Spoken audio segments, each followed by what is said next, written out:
There is a quiet prayer of Jesus that many people forget, but it is one of the most beautiful prayers in the gospel.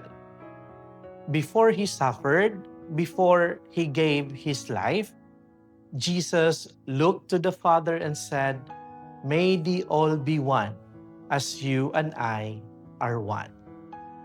He was praying for us, not for perfect people, but for wounded people, for families that struggle, for hearts that are tired, for relationships that are broken. Jesus knows how easy it is for us to drift apart, to stop talking, to carry silent pain. And yet, He still believes in us.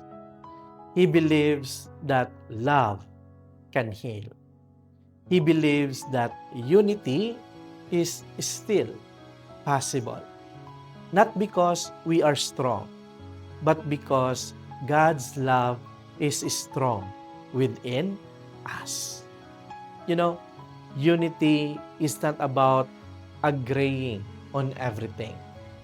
It begins when someone chooses to love first, to forgive, to take one small step back toward another. Today, Jesus is still praying that prayer for you. And maybe the answer to his prayer begins in your heart. Choose love again and let God bring you back together.